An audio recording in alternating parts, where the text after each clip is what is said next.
out, kid. Welcome to the Biscuits and Gravy Odyssey Christmas Special.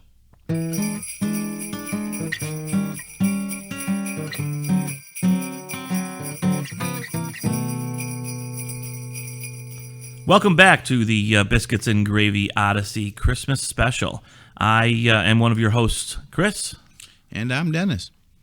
And on tonight's episode, we are actually going to be talking about the Star Wars Holiday Special. 1978. 1978. Special produced by CBS, aired on CBS, and... directed by Steve Binder. Oh, really? Good job, Steve. Good job, Steve. Or not. We'll see. Well, yeah, this is a very interesting movie, to say the least. It is probably a good hour and 45 minutes of awkwardness and just some disturbing moments. Yeah, kind of very disturbing moments. So, a little background here on it. This was the very first spin-off after New Hope, and it was a television show. So at this point, all the fans have is A New Hope out there, and then this comes out on TV. Surprised the franchise kept going after this one. Yeah, originally the special was kind of had some input from George Lucas. George Lucas, they used some storyline elements that he kind of envisioned of Kashyyyk, where Chewbacca's planet, but with filming and production and everything for Empire, he kind of just wasn't also the cartoon segment in there where it was the first introduction of Boba Fett. Was yes. he involved? He was involved in that, I believe, because that's actually the only thing you can find on a streaming service. I mean, because I couldn't find this holiday special anywhere except YouTube. Yeah, and it's just a grainy copy of it, and they have, for the most part, Lucasfilms, and no one wants to claim it. Oh, they've gotten far away from this. But getting back to the kind of the lead up, he was in production of Empire Strikes Back, so he stepped away from it, and then there was major storyline changes throughout. Oh, so you're saying he didn't step away from it because it was going so poorly? He was just busy with Empire. He was busy with Empire, I gotcha. So the wheels fell off the wagon on that, and people got involved and changed the story and the plot line and everything. And all the characters that are the actual Star Wars characters are all in it, and the actors did not want to be involved with it.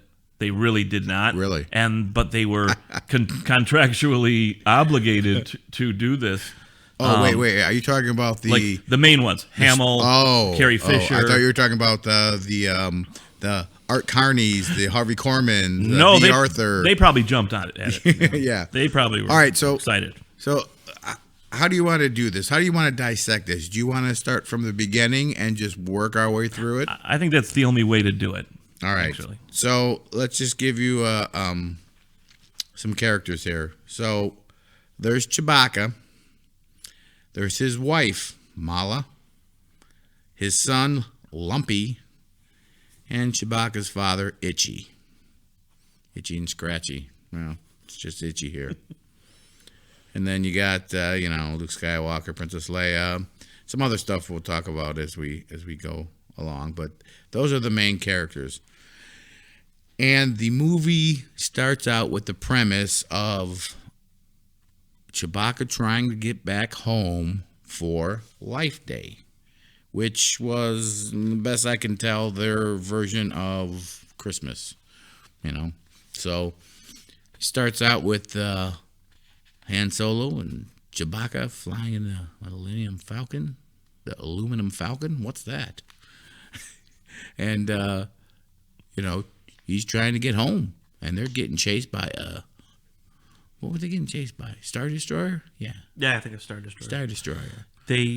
So they're trying to get home. And Han Solo, he wanted to bail. He's Yeah. like, hey, yo, we are out of here. And then Chewie did his Chewie talk. I can't do it.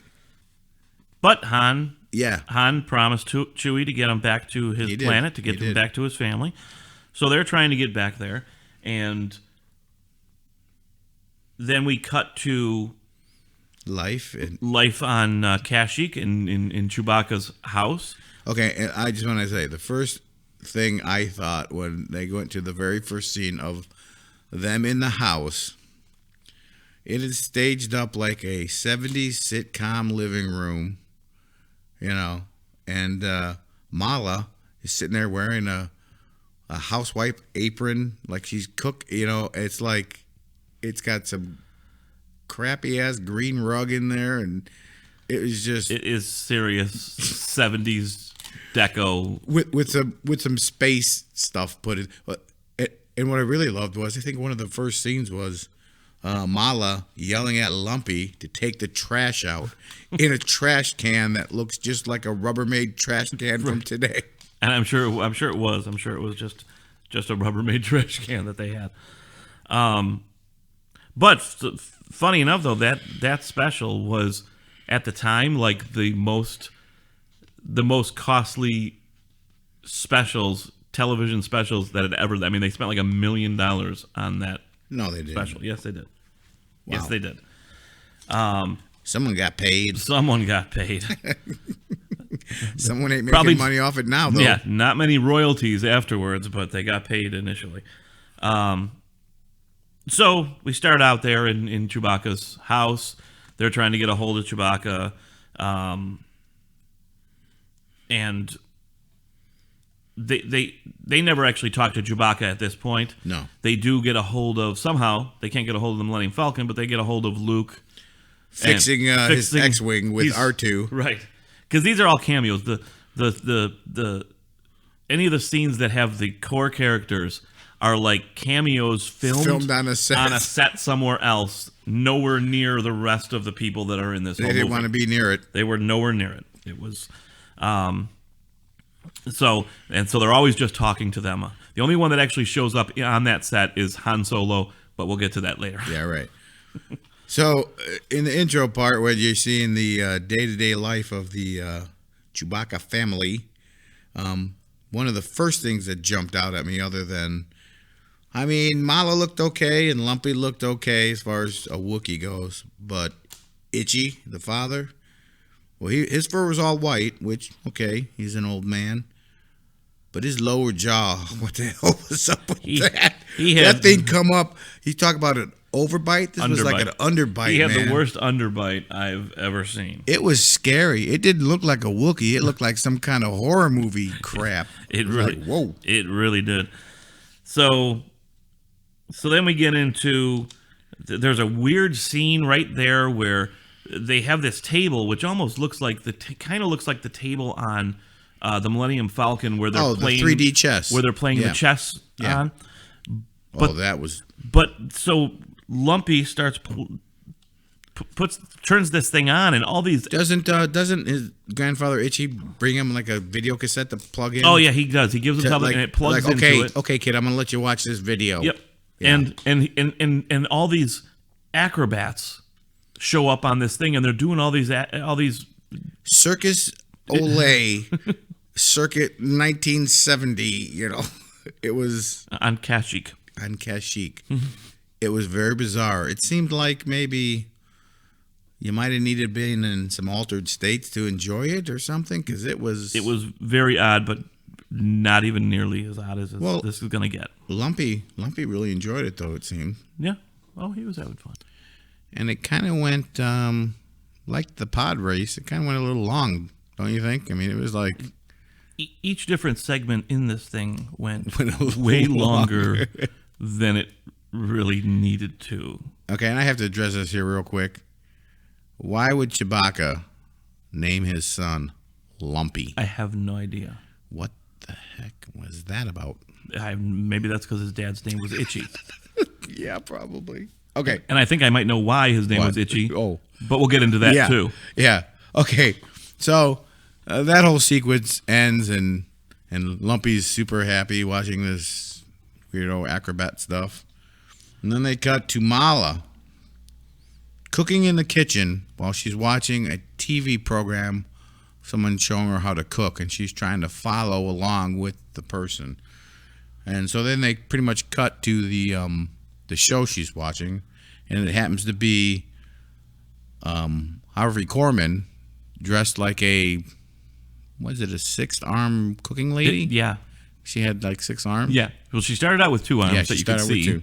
And then as she needed to add things, her other arms would just come out with more ingredients. Okay. And when she put the stuff in, and she's telling him how to whip and stir it, she got into this little thing. First you stir and whip. Stir, whip, whip, stir. Stir, whip, stir, whip, whip, whip, stir. And more hands are coming out, and things are going everywhere, and all you're hearing is stir, whip, whip, stir. And while you're watching this, then they're showing Mala cook the meal, and Mala's literally like, if you watch the things, it looks like she dumped like a whole bag of uncooked russet potatoes and just started stirring them and like whole. She was not getting the stir whip whip she thing was not down. getting the That's stir for whip sure. whip down. But it was the first time. But that's all right. She's a Wookiee. Yeah. I don't know. It was like that was very strange. It was classic Harvey Korman stuff. It was space future stuff, but you could see what he was doing would be straight out of the Carol Burnett show. They turned this whole thing into a variety show, and they did. And you'll see that in a number of different moments here. And for our younger audience, go YouTube some Carol Burnett. There's some good stuff on there from the old days.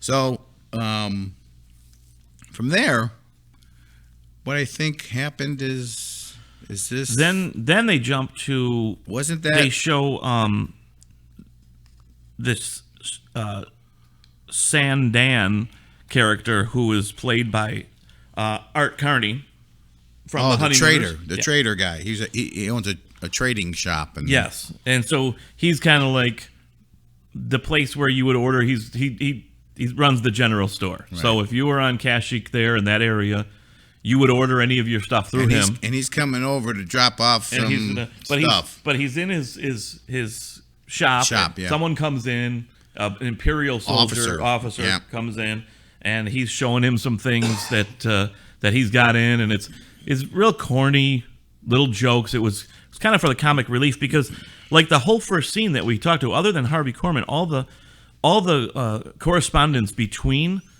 the Wookiees. Oh yeah, was all Wookiee talk with no subtitles. Subtitles. It was like you didn't know what the heck they were saying. You know what, man?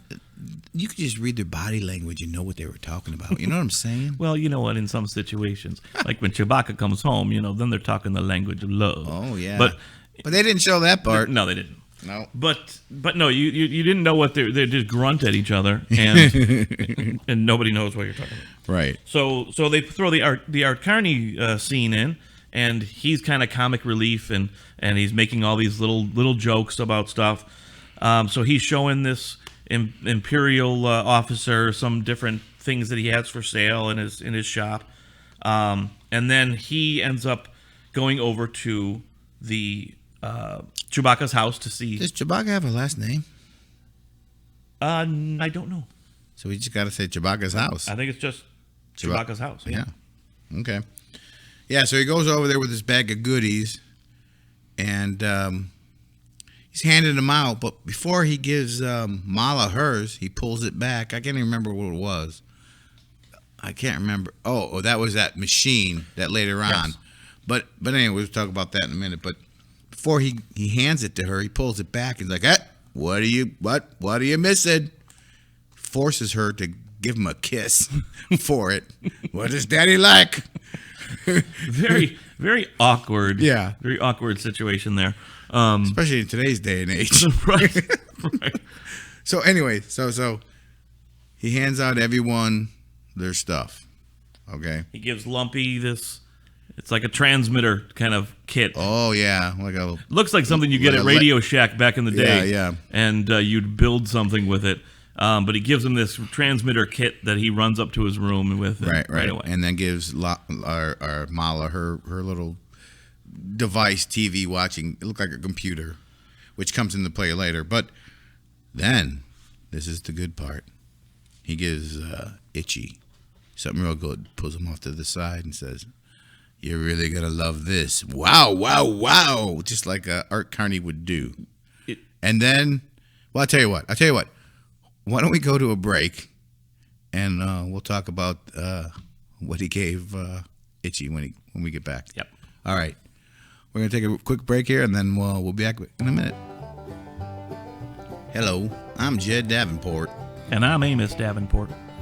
We're from the Davenport Eggnog Company. During these holiday seasons, nothing more better than nice glass of eggnog. I tell you what we've done here at the Davenport Eggnog Company. We searched our archives, and we found our great-grandma Annabelle's recipe for her eggnog. It's Annabelle Davenport's eggnog with pulp. And here to explain how we do it is my brother Amos. Thanks, Jed. Our grandma Annabelle had a very unique eggnog recipe. Not only did she use the normal ingredients in eggnog, but she used hard-boiled eggs to give it that extra texture. You see, what you do is you get yourself a hard-boiled egg fresh. Get yourself a cheese grater, and you start to grating that hard-boiled egg on that cheese grater. Get it right in that eggnog, right? You get just enough in there. Then you get yourself a big wooden spoon, and you stir it, and you stir it, and you stir it. And then you put it in the refrigerator, see? In the ice box, and then you get it all chilled. And then what happens is, and your family comes over, and you pull out, and they're like, "Ooh, eggnog, this is nice." And you're like, "Well, there's a little something special in here." And then you pour it. Clunk, clunk, clunk, clunk. Chunks of it. It's good stuff. Ain't that right, Amos? It's delish.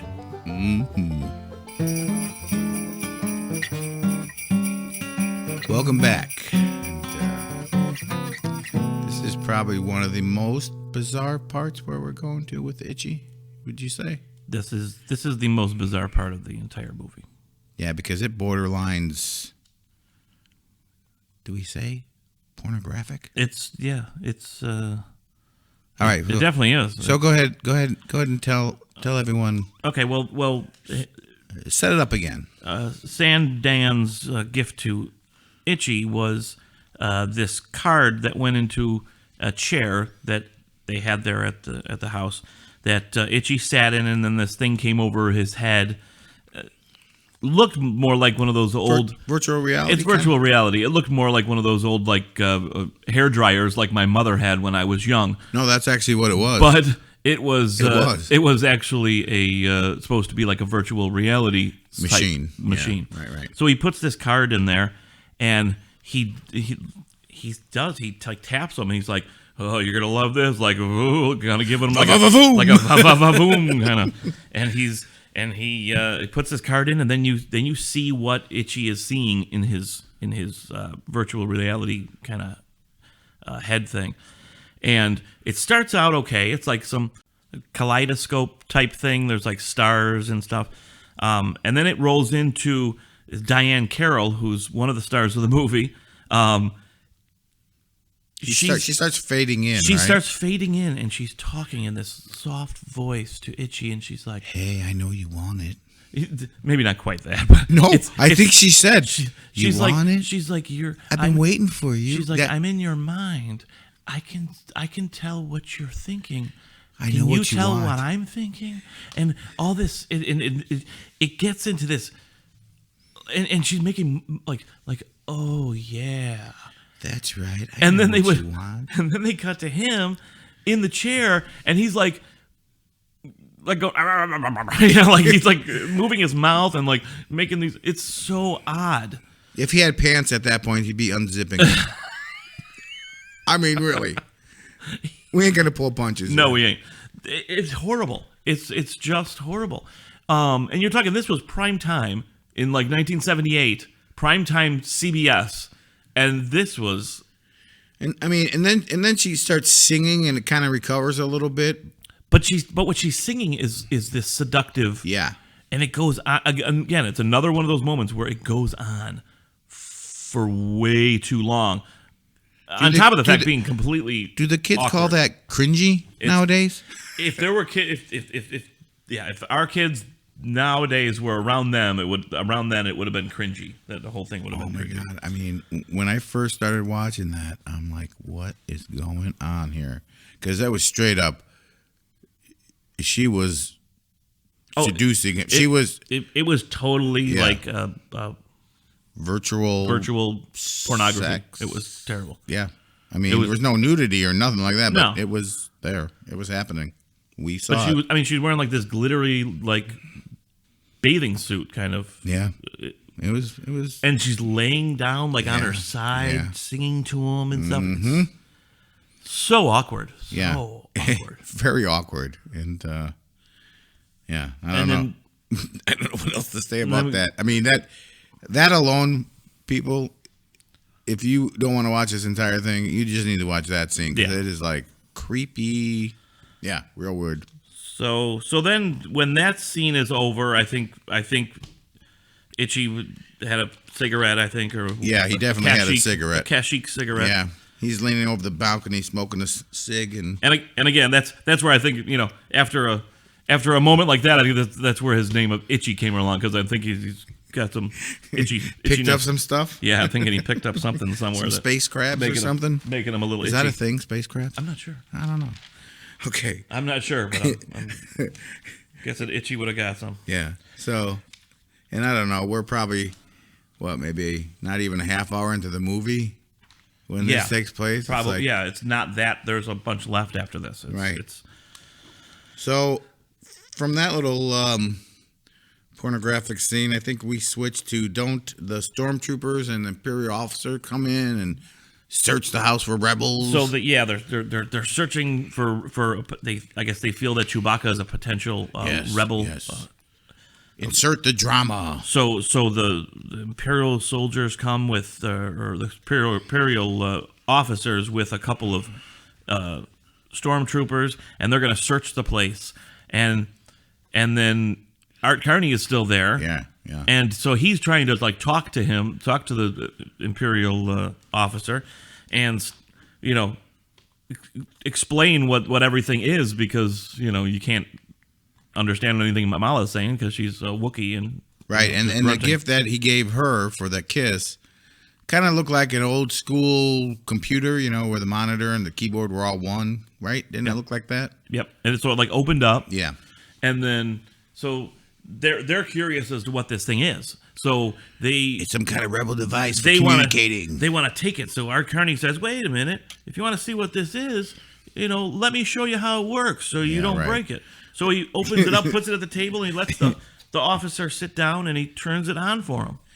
Right, and then they go into an overly long Art Carney taking 10 minutes doing his comedic shtick to turn it on, and then he's doing the the hand gestures that he always did when he was in Honeymooners, and then he gets yelled at by the Imperial officer. Hurry up, just do it. Right, all right. The officer played the Jackie Gleason role there, where he's like, "Come on, nothing."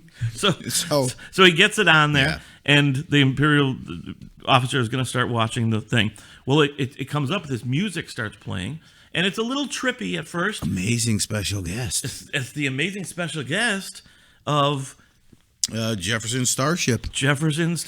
Which didn't have Grace Slick in it? It did not. So I don't know if she wasn't in the band then or what. I don't really know about that. Was it Jefferson Starship at that time or Jefferson Airplane? It might have been Jefferson Airplane. I'm trying to remember. Anyway. So then Jefferson something. So then it just like the cooking show and just like the porno and just like the acrobatic thing, and then it's a cutaway to them jamming, playing a pretty good song. Yeah, it was a good song. The song wasn't bad. I can't remember what it was, but the song wasn't bad. But it was a long. You mean it wasn't that memorable? Really? No, it really wasn't. Well, after you just got done with the porn. Right. You're kind of worn out. No. So they go into this song. It's sandwich and go to bed. Pretty decent, and but it goes on forever. It's probably about a 10-minute song, as you know. Yeah, no, that was 1978. That was cool. And they weren't dressed all spacey or nothing, other than the 70s kind of clothes. Yeah, stage kind clothes, of pastel-y colors going on there. It was okay. But again, long segment, and then that gets done, and then the soldiers are still stormtroopers are still searching the house and everything. And then they cut to, a thing pops up on the screen that there's doing like a curfew for the whole area. Mm-hmm. And so I remember that. You see that come up on their screen, and then it cuts to the Mos Eisley Cantina, the bar that you remember. No. Before that, think when they were searching that place after they were watching the Jefferson Starship or airplane. I think it's Starship. Yeah, maybe. They were searching the place, and Itchy was getting underfoot, and they shoo him off and give him another video to watch, and that's when... You mean Lumpy? Lumpy. Did I say? You said Itchy. Okay, I said Lumpy. That's when Lumpy watched right. that cartoon of the Boba Fett. It was actually, the first appearance of Boba Fett, which was actually... And I think that's actually on Disney Plus. It's the best part of the movie.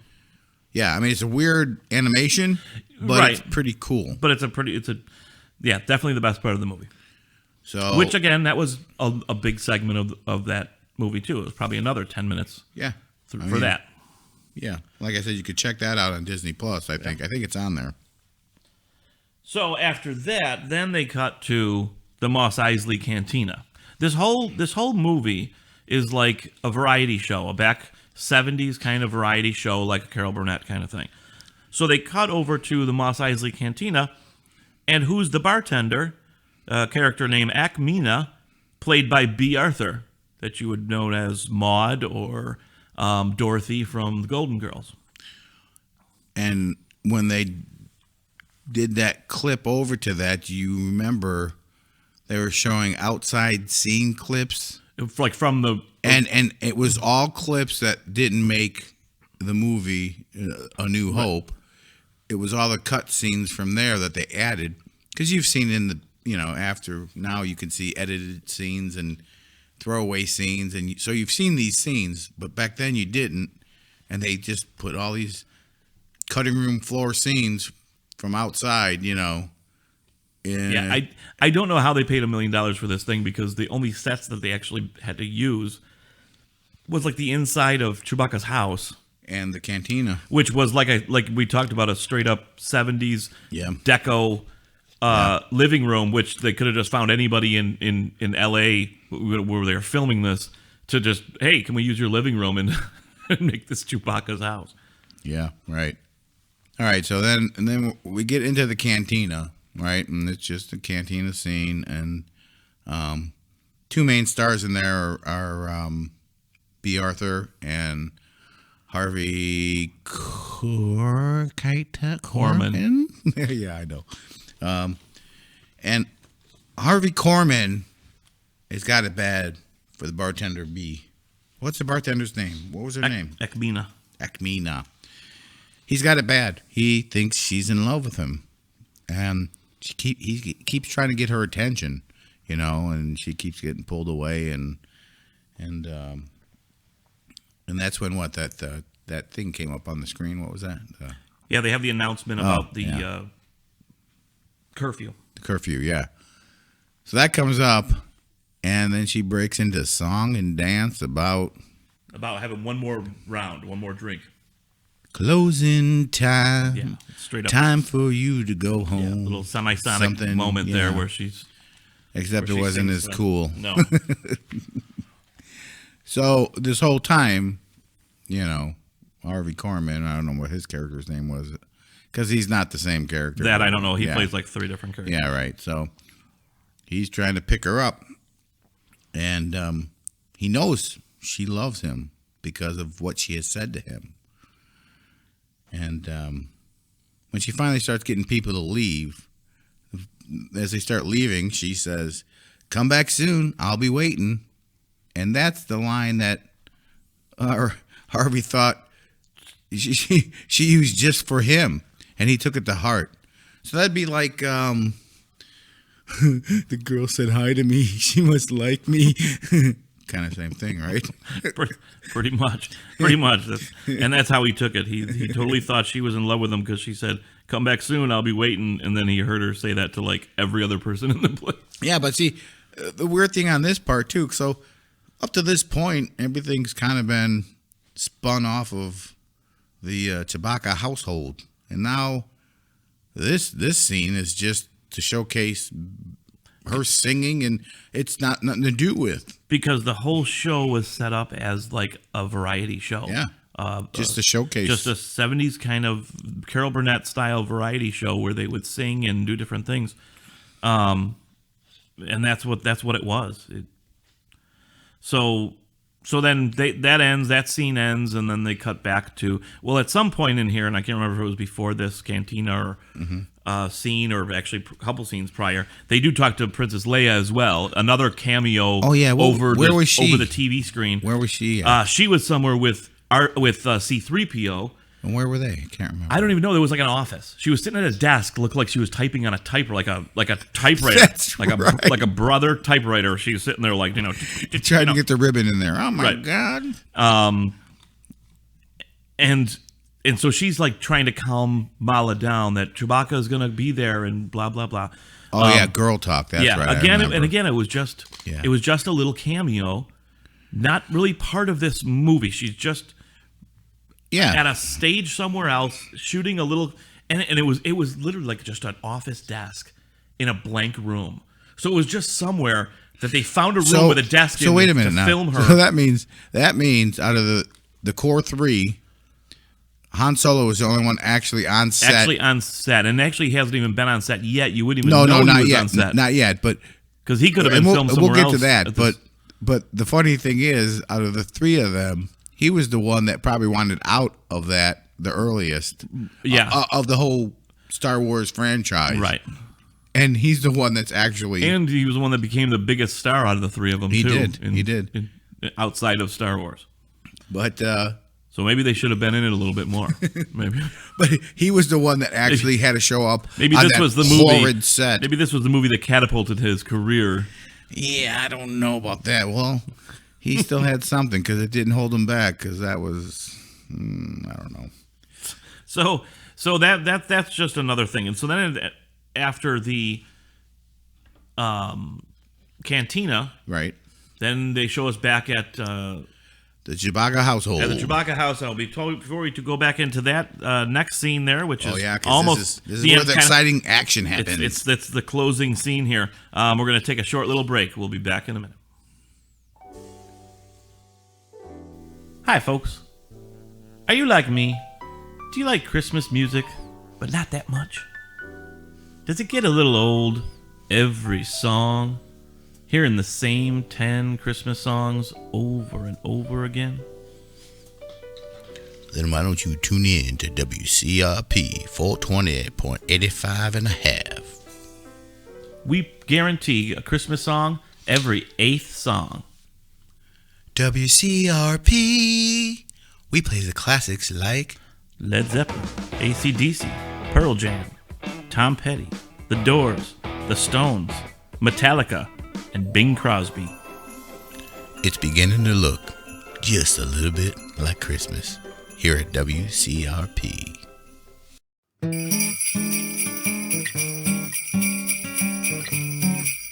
All right, welcome back. So we're at the final scene. They're back at the Chewbacca household. Mm-hmm. The officer, the Imperial officer, leaves, but leaves. They come back, right? Or? He leaves, but he leaves one guard, stormtrooper there as a guard, because they want Chewbacca, because they know. Yep. So they leave. They leave the one stormtrooper, and you just blew up our Death Star. We're gonna get you. I'm gonna hang out here. And so then Chewie and Han end up showing up. So they show up. They're outside on the porch. They see the stormtrooper. They come up. Really bad little fight scene between the stormtrooper and Han Solo. Actually, I thought that was wonderful choreography in the fight scene myself. It wasn't quite Darth Maul or anything, that type of choreography, but it was pretty good.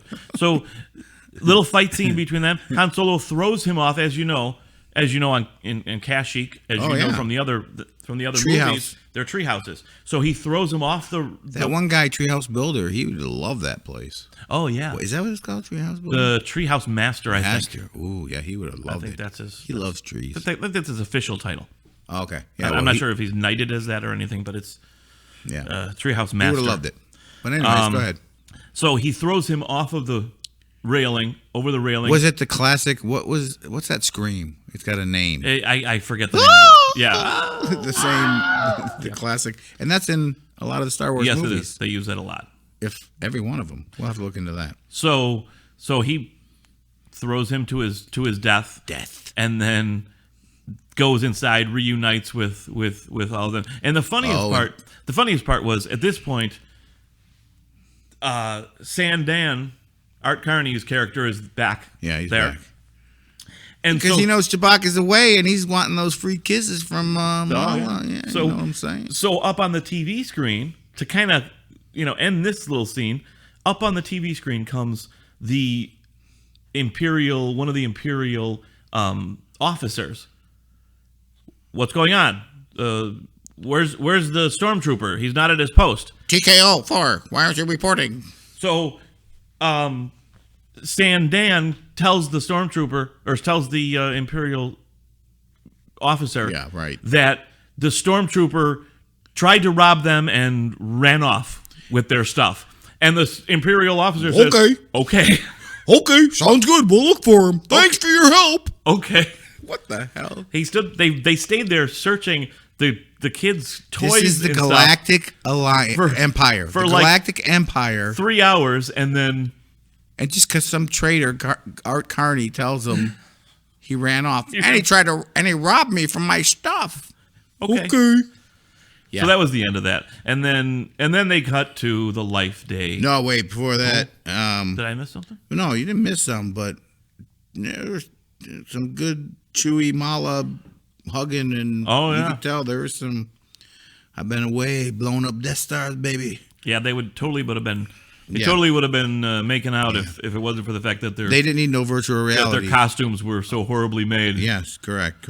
Actually, Chewie's costume was just like his costume from right. Star Wars, so that was actually pretty good. The rest of the costumes were so horribly made they couldn't even open their mouths. Or kind of funny that you say that, because you showed me a picture of a advertisement of this, that a modern day advertisement. And actually, our producer Lucas sent it to us. Did he? It was him. It was like a modern version of the four of them, the four Chewbacca Wookiees, and they all looked like good, like it was a drawing, almost like they fixed it, and they all looked like good Chewbacca. Even Itchy, wicked underbite was totally gone. Right? Maybe he had dental work done. I don't know. Well, maybe. Well, they got a lot of extra work after they blew up. Well, I'm thinking, once you get to the Chewbacca status of, you're gonna have some scratch on the side. Something. Income's coming in. I mean, he wasn't a podcaster or anything, but it was almost. Yeah, I know. We gotta find a place to hide all this money we're getting. But anyways, so then Happy Days. Then it's Life Day. They can celebrate Life Day, and they have this odd Life Day thing where they're all in red. They're all in red robes, and the reason they were all in red robes because they had a bunch of them. They had like a bunch of Chewbacca's. Yeah. It was more than just the family. And the reason they were all in red robes is because they didn't have the budget for more Chewbacca suits. You mean they couldn't find it out of that $1 million? I actually read that they put the red cloaks on them because it wasn't in the budget to make up all these Chewbacca suits. Yeah, that seems about right. Because you figure that was all like fur. Oh yeah. I mean, that was like real fur. And back in '78, that fur was a big. Nowadays, not so much. But fur was pretty popular back then and expensive. Yeah, so they're all these Wookiees, and they're walking, and there's this big ball of light. And they're walking into the ball of light. And I don't know what happened in that big ball of light. Is it? Well, wait a minute. Isn't that the part? Didn't Princess Leia join them in a sing song? They did sing a song. They sang about like peace and love, and yes, she actually led the song. They sang together, but she was. Also, wait a minute. She was there. Yeah, so she was on the set too. Then I guess. Well, that was kind of a soundstage thing. Yeah. Okay. And that was it. That's how it closes out with the song. And then we heard the Star Wars theme, and that was it. Yeah. And then you sat there and thought, what did I just watch? What did I just watch? Yeah, I don't know. It was scary. It was. It really was. I mean, I vaguely remember watching that as a child, but not remembering any parts. I didn't remember anything of it. But boy, I could see why I might have blocked that out, you know?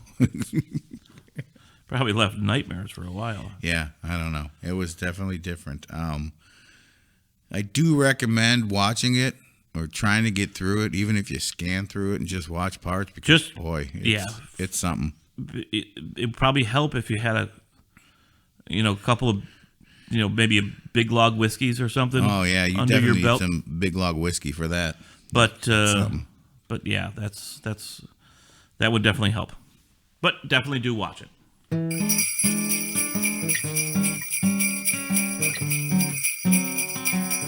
right, and I think that's about enough of that. We don't need to talk about this anymore. Ever. I think this is pretty much it. Yeah, that's it. I'd like to wish everyone a Merry Christmas and Happy New Year. Thank you all. Take care. Merry Christmas.